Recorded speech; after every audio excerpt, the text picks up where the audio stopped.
are standing outside of the Gretch factory with my man, Paul Cooper, who over the years I've gotten to work with, and he's built me a few kits. Yeah, just a few. Just a few, yeah. And we've become friends, and I love you. I love working with you. I love you too, Stan. Brother.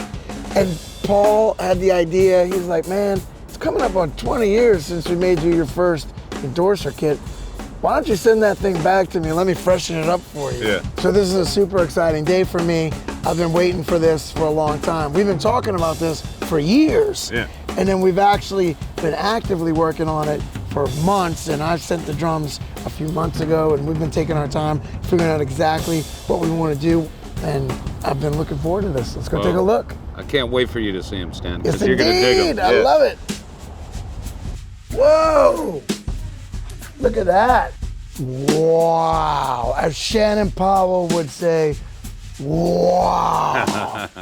These are breathtakingly gorgeous. And they're everything that we talked about with the contrast and the really dark walnut toward the edges and more of an amber hue in the center. And these are just really, really gorgeous. And what I wanted was something that was going to be classic and timeless to hopefully last me for the next good long while. Yeah, well, let's hope they do. Yeah. They're beautiful, Stan. They are really absolutely happy with the way they gorgeous. came out, really. I am too.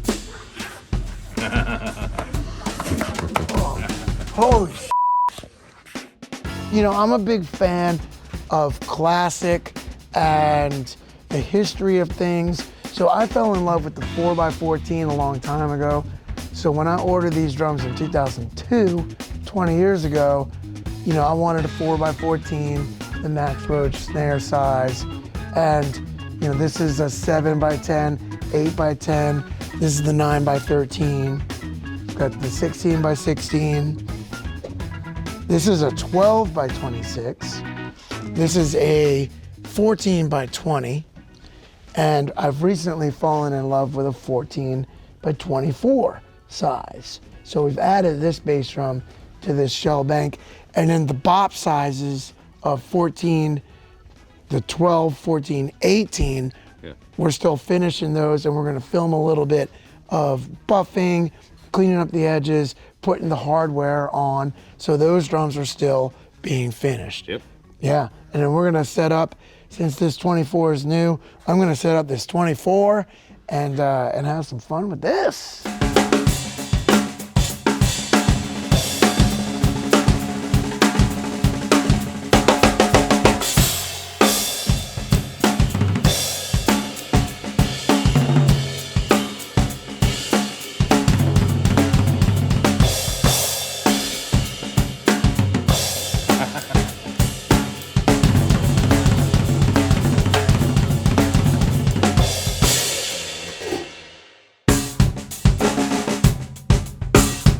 Right now, I wanted to just sit down and play something. So we've got the 13, the 16, the 24. I'm gonna sit down and play these for a little bit. Let's check them out.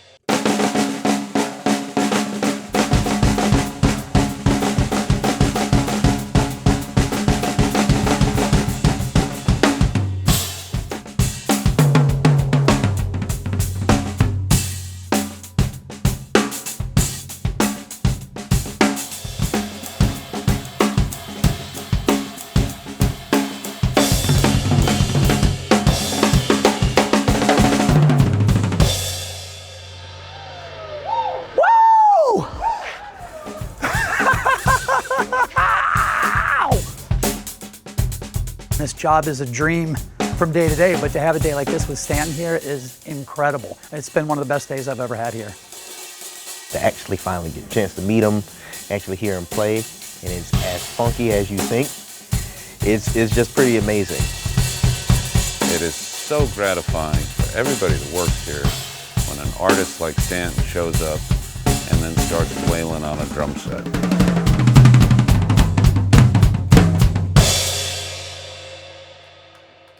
Drums!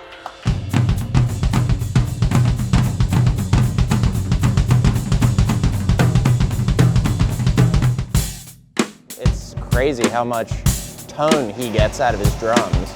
So that's amazing just to watch someone like that get drums to speak that way and have them sound so natural.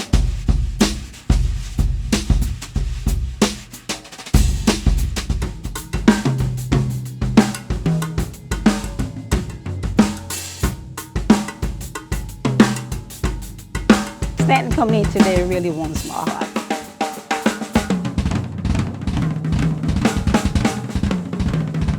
We get so involved in the daily grind of what we do and trying to get drums built. It's always nice to actually have somebody come in and show what we do and what this means to drummers out there. You know, he comes in, he gets to play, he gets to hang out with everybody. It was really cool.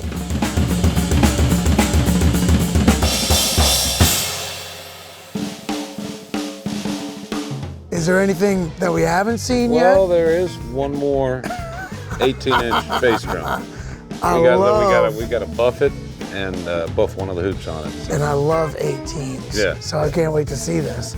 Beautiful. Let's go take a look at it. Yeah, let's do it. Yeah.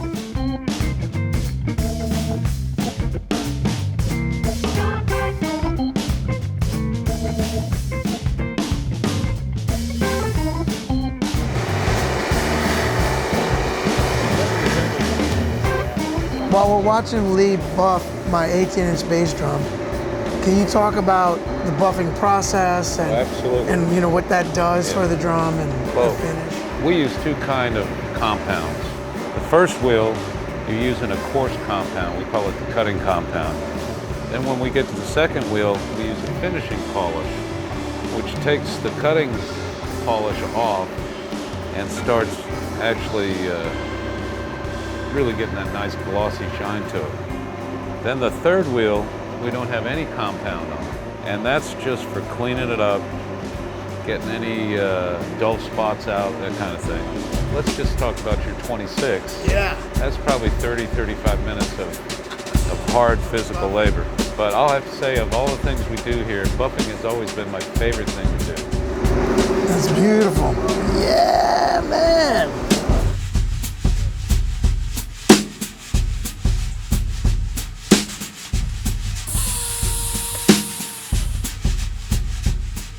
Are these new lugs we're putting on? Okay. Much quicker than when I do it. Beautiful. Well, thank you, Barbara. Appreciate I'm it. gonna turn this drum around and I'm gonna let you put this last lug on. Good to meet you, brother. Yes, indeed. I'm getting in trouble. That's what I'm doing. No, you're doing good. Yeah, you gotta put it on. There we go. Do it again. Ta-da. That's it. All right. You're done. You're done. Ta-da! Man, so fun and so enjoyable to not just get to fine-tune the drums and play the drums, but to get to interact with all of the fine people that work so hard here at the Gretsch factory to put these drums together, to build these drums, to create these drums. It's always a fantastic time coming over here to the Gretsch factory, and I love everybody here. I love the company, I love the drums, and it's really a joy to celebrate being with Gretsch for 20 years. I can't wait to play it and get reacquainted with it and enjoy the next, hopefully 20 years and more. Thank you all for tuning in. If you're not subscribed to my YouTube channel yet, please subscribe to the channel and hit that notification bell so that you can be notified of when I'm posting more videos. And thank you, Big Stan, for coming with me and filming this. And Big Stan and I have lots of things in the works coming at you. So keep an eye out, stay tuned, and we'll see you down the line. Yes, indeed.